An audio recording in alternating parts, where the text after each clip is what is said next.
ठीक है, ये डेली टाइम फ्रेम में पहले हमें ध्यान देना है कि हम किस टाइम फ्रेम में एनालिसिस कर रहे हैं।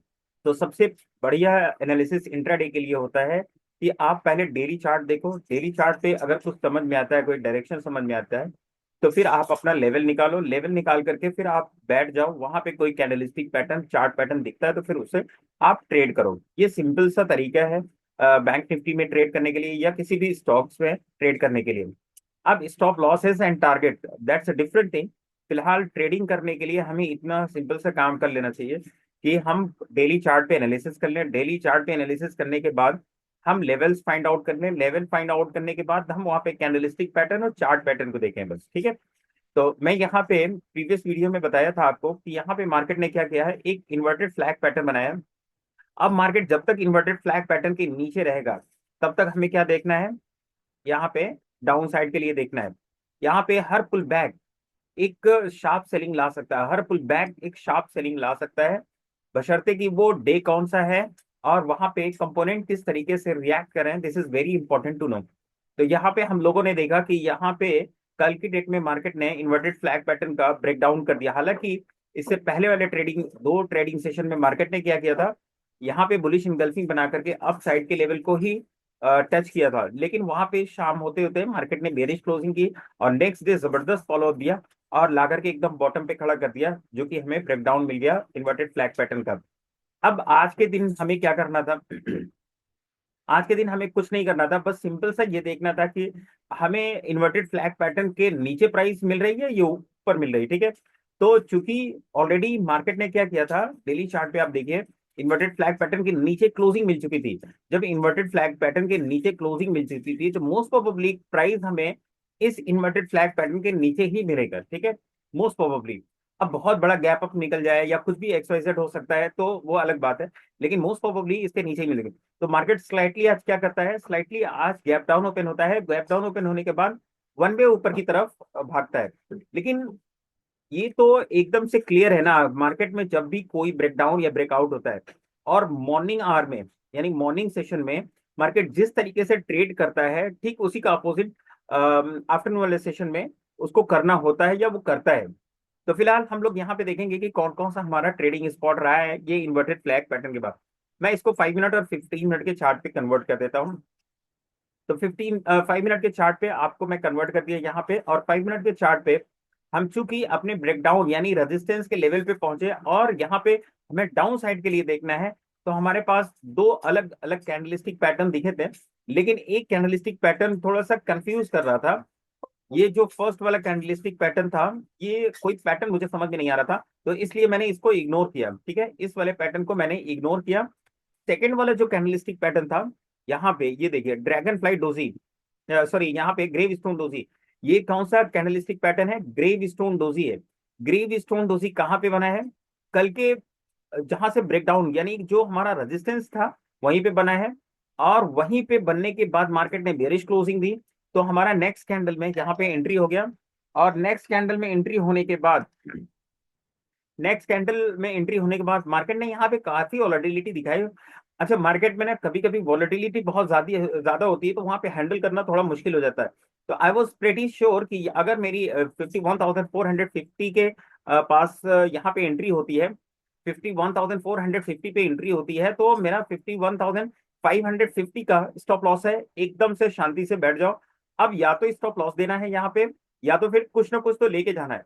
और मेरा टारगेट क्या था, इसी का लेवल था, ठीक है, इसी लेवल के आसपास कहीं मार्केट आएगा तो मुझे एग्जिट करना है, क्योंकि ऑलरेडी मार्केट ने क्या किया, पहली कैंडल बनाई और एकदम से 400 पॉइंट का वन वे मूव हमको यहाँ पे मिल गया। वापस से फिर मार्केट ने वहीं पे ला कर रख दिया, अगेन फिर उसी रफ्तार में ऊपर गया। तो आई वॉज प्रिटी श्योर कि मार्केट अगर आएगा भी तो यहीं तक आएगा, और यहाँ पे आने के बाद ना थोड़ा सा रिवर्स हो सकता है। और मार्केट ने फिर पूरा दिन यहीं पे कंसोलिडेट किया। तो यहाँ पे ग्रीव स्टोन डोजी आप जो देख रहे हैं, इसके बाद क्लोजिंग मिली, नेक्स्ट कैंडल में हमको यहाँ पे एंट्री मिली, और वहां से हमें ये जो है 200 पॉइंट का वन वे मूव मिला है। यहाँ पे 200 पॉइंट का वन वे मूव मिला है, और 200 पॉइंट के वन वे मूव में मार्केट ने यहाँ पे प्रीमियम मैं आपको दिखाता हूँ। हमारी एंट्री यहाँ पे हुई थी 200 पे, और 200 से हमारा प्रीमियम बढ़ करके कहाँ पे गया था, ये वाला प्रीमियम, ठीक है, यहाँ पे 384, 200 वाला 384 का हाई लगाया है। लेकिन 200 वाला अगर 300 पहुंच जाता है दैट्स एनफ। ठीक है। तो इसलिए हमें क्या करना था, यहाँ पे हमने इस वाली कैंडल, ये जो रेड वाली कैंडल है ना, इसी में जब ये वाली कैंडल बन करके ये वापस से फिर यहाँ पे पहुंची ना, तो यहीं पे हमने इसको एग्जिट कर लिया। तो 150 पॉइंट का यहाँ पे हमको गेन देखने को मिला। फिर वापस से यहाँ पे 50-60 पॉइंट यहाँ पे ऊपर भी गया था, लेकिन मैंने इसको ध्यान ही नहीं दिया। फिलहाल मैंने इसी में एग्जिट किया था 350 पे। तो 200 से लेकर के 350, 150 पॉइंट का यहाँ पे हमें बैंक निफ्टी में गेन देखने को मिला। एक ही ट्रेड किया था बैंक निफ्टी में। उसके बाद फिर मैं आपको बताता हूँ यहाँ पे। अब यहाँ पे मैंने एक ट्रेड ये वाला भी रिकमेंड किया था कि अगर मार्केट यहाँ कंसोलिडेट करके नीचे साइड में निकलता है ना, तो हमें एक अच्छा मोमेंट देखने को मिल सकता है, जो 50,800 वाला लेवल दिखा सकता है। लेकिन वो वहां पे सपोर्ट लेकर के अपोजिट डायरेक्शन में चला गया। फिलहाल मार्केट ने बहुत जबरदस्त क्लोजिंग की है, और हम इस क्लोजिंग को 15 मिनट पे एनालाइज करेंगे कि 15 मिनट पे ये क्लोजिंग हमें क्या बता रही है। ठीक है, यहाँ पे देखिए कल एक्सपायरी, कल किसकी एक्सपायरी है? निफ्टी की एक्सपायरी है। तो थोड़ा सा हमें ध्यान देना पड़ेगा। यहाँ पे हमारे लिए इंपॉर्टेंट लेवल जो है, डाउन साइड के लिए इंपॉर्टेंट लेवल है, यहाँ पे डाउन साइड में इंपॉर्टेंट लेवल है 51,100 वाला। यानी मेनली आप मान लीजिए यहाँ पे 51,000 हमारे लिए एक स्ट्रॉन्ग सपोर्ट है, 51,000। और यहाँ पे अपसाइड के मूव के लिए यहाँ पे कम से कम इसको 52,000 वाले लेवल को क्रॉस करना ही पड़ेगा। ठीक है, जब तक यहाँ पे 52,000 वाले लेवल को क्रॉस करके क्लोजिंग नहीं मिलेगा, तब तक हमें यहाँ पे हर बार डाउन साइड का एक मूव देखना पड़ेगा, देखने को मिल सकता है। अब यहाँ पे चांसेस आर वेरी हाई कि मार्केट इसी रेंज में अगर ओपन होता है, इसी रेंज में ओपन होता है, रेंज में ओपन होने के बाद मार्केट अगर यहीं पे कुछ टाइम तक ट्रेड करता है और ट्रेड करने के बाद निकलता है, तो इंट्राडे में एक बार 600 वाला लेवल दिखा सकता है। वापस से अगर पुल बैक देता है तो वो फिर 800 वाला भी लेवल दिखा सकता है रेंज में ओपन होने के बाद। रेंज में ओपन होने के बाद, क्योंकि कल मार्केट में निफ्टी का अगर वन वे फेवर अपसाइड में मिलेगा, तो ये वाला लेवल बैंक निफ्टी में इजिली देखने को मिल सकता है। अब हमें यहाँ पे एक और इम्पोर्टेंट चीज देखनी है, क्योंकि यहाँ पे 51,000 वाला लेवल हमारे लिए बहुत इंपॉर्टेंट है। रेंज में ओपन होकर के अगर ये ऊपर साइड में निकलता है, तो हमें ऐसे ही देखने को मिलेगा। अगर मान लीजिए कि ये अप साइड में न निकल करके डाउन साइड में जाता है, ठीक है, ये अगर डाउन साइड में जाता है, तब हमें इसे किस तरीके से ट्रेड करना चाहिए? रेंज में अगर ओपन होता है तो पहले हमें इसको ब्रेक डाउन होने देना चाहिए।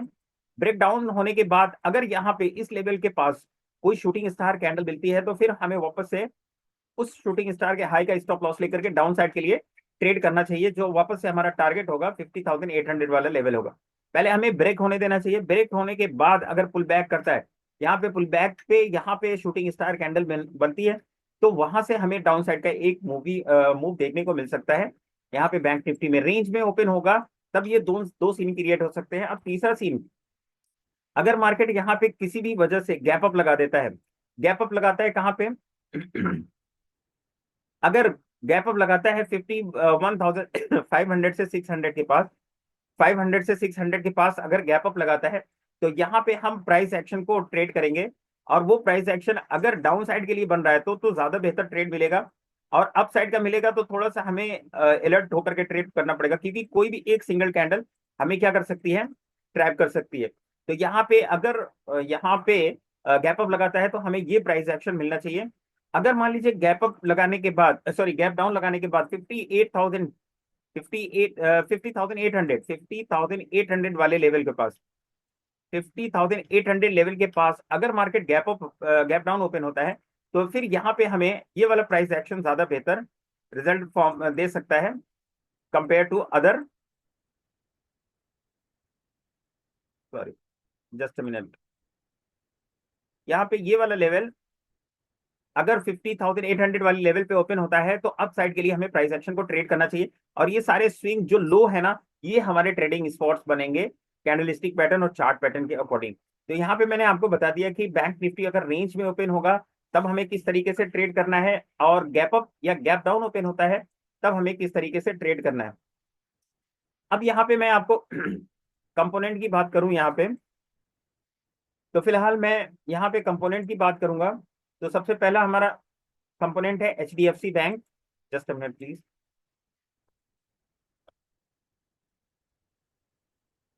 HDFC बैंक, और HDFC बैंक आज काफी अच्छी क्लोजिंग दिया अप साइड के लिए। तो यहाँ पे तो वीकनेस नहीं दिख रही आज। बैंक निफ्टी को अगर किसी ने होल्ड किया है, तो वो इकलौता HDFC बैंक ने ही होल्ड किया है, जो लास्ट टाइम में पूरा कंसोलिडेशन आपको दिख रहा है। नेक्स्ट अगर मैं बात करूं ICICI बैंक की, तो आईसीआईसीआई बैंक ने बियरिश क्लोजिंग दी है और रेंज में ही अभी क्लोजिंग कर रहा है। नेक्स्ट है हमारे पास एसबीआई की। एसबीआई, तो एसबीआई हमारे पास ये भी बियरिश क्लोजिंग कर रहा है, यानी हमारे फेवर में, लेकिन अपने सपोर्ट के पास ही है। अगला है एक्सिस बैंक। एक्सिस बैंक हमारा जो है, ये भी बियरिश क्लोजिंग दिया है और अपने रेंज के सपोर्ट के पास है। तो यहाँ पे देखिए, कल अगर यहाँ पे कोई भी रिवर्सल हमें दिखता है तो वहां से 4 टू 500 पॉइंट की अपसाइड की मूव देखने को मिल सकती है बैंक निफ्टी में। ये पॉसिबिलिटी है कंपोनेंट्स के अकॉर्डिंग, ठीक है। कंपोनेंट, क्योंकि कंपोनेंट अगर ब्रेक भी करते हैं अपने डे लो को, तो 1.5 से 2% गिरने के बाद वो शार्प रिकवरी करेंगे। अगर रिकवरी करना शुरू करेंगे तो वो वन वे जो है 400 पॉइंट 500 पॉइंट चला जाएगा बैंक निफ्टी। तो हमें कल स्पेशली ध्यान क्या रखना है, हमें सिर्फ और सिर्फ निफ्टी को ध्यान रखना है। निफ्टी जिस डायरेक्शन में चलेगा उसी डायरेक्शन में बैंक निफ्टी में हमें ट्रेड लेना है। और क्या आपको ये वीडियो अच्छा लग रहा है? अगर वीडियो अच्छा लग रहा है तो वीडियो को लाइक कीजिए, चैनल को सब्सक्राइब कीजिए। मिलते हैं नेक्स्ट वीडियो में, तब तक के लिए बाय, थैंक यू।